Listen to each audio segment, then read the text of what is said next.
જામ્બિયાથી ભરૂચ અને સુરત લઈ જતા ગેરકાયદેસર રૂપિયા 40.35 લાખનો હવાલા કાંડને ઝડપી પાડ્યો। ભરૂચમાં મોપેડ પર બે ઇસમો શંકાસ્પદ રોકડ રકમ લઈ ડેટ્રોલ ગામ તરફ જનાર છે, જે બાતમીના આધારે વોચ ગોઠવતા કરમાળ ગામ તરફથી બાતમીના વર્ણન મુજબની જ્યુપિટર મોપેડ લઈ બે ઇસમો આવતા તેઓને ભરૂચ એસઓજી પોલીસની ટીમે રોકી ચેક કરતા રોકડ રૂપિયા 40,35,300 મળી આવેલ, જે બાબતે કોઈ સંતોષકારક જવાબ ન આપતા બંને ઇસમો ગલ્લા તલ્લા કરી ઉડાવ જવાબ આપેલ, જેથી મળી આવેલ રોકડ રકમ બંને ઇસમોએ ચોરી કે છળકપટથી કરી મેળવી હોવાનું જણાય આવતા કબજે કરવામાં આવ્યો હતો। તેમજ ઇસમોને અટક કરી પ્રાથમિક પૂછપરછ કરતા આરોપી હુજેફા અલ્તાફ યાકુબ પટેલના મિત્ર સાકિર હુસેન પટેલનાઓ પાસે વિદેશથી ગેરકાયદેસર રીતે હવાલાના નાણાં આવતા હોય, જે નાણાં ચોરી કરવા માટે હુજેફાએ તેના બીજા મિત્રો ઝકરિયા ઇદ્રીસ પટેલ તથા મોહમ્મદ જાવેદ પટેલનાઓ સાથે પ્લાન બનાવી હુજેફાએ તેના મિત્ર સાકિરનું વોટ્સએપ વેબ એપ્લિકેશનથી મોબાઈલ હેક કરી લઈ તેના બધા મેસેજનું ધ્યાન રાખતો હતો અને હવાલાના નાણાં ઝકરિયા ઇદ્રીસ પટેલના ભાઈ અફઝલ ઇદ્રીસ પટેલની અલકસવા નામની કાપડની દુકાને આવનાર હોય, જે અંગેની માહિતી હુજેફા અલ્તાફ યાકુબ પટેલને થતા ત્રણેય આરોપીએ આ માહિતીના આધારે નાણાં ચોરી કરવા માટે પ્લાન બનાવી રૂપિયા 48 લાખ નજર ચૂકવી ચોરી કરી ભાગી છૂટ્યા હતા।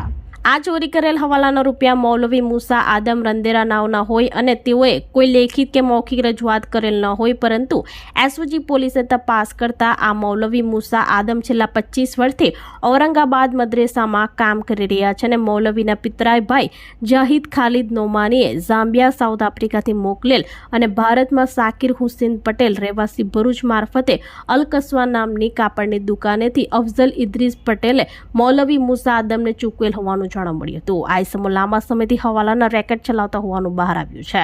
પોલીસે વધુ તપાસ હાથ ધરી છે। ભરૂચથી રિપોર્ટર અવી સૈયદ, સંકલ્પ ન્યૂઝ।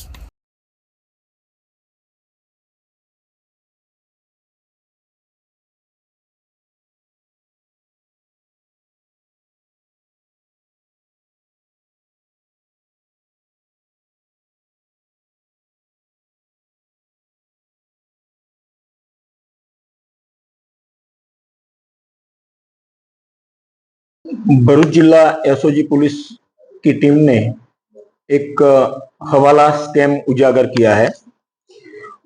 इसमें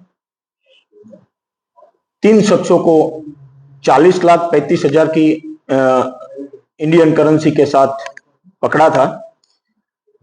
इन तीनों की पूछताछ के दौरान एसओजी पुलिस को मालूम पड़ा कि भाई इन्होंने एक मौलवी की गाड़ी में से ये पैसे चुराए थे 4 दिन पहले, और फिर इसके अंतर्गत पुलिस ने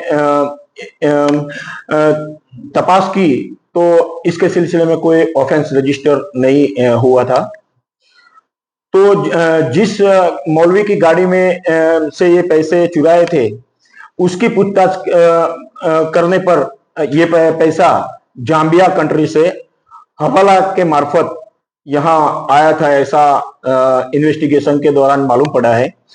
और इसके सिलसिले में भरूच एसओजी पुलिस ने ईडी को भी अवगत किया है और ये पैसा कहाँ यूज करने वाले थे उस दिशा में अभी पुलिस तपास कर रही है।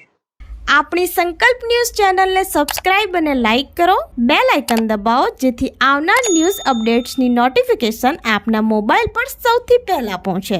Like, subscribe and share the video.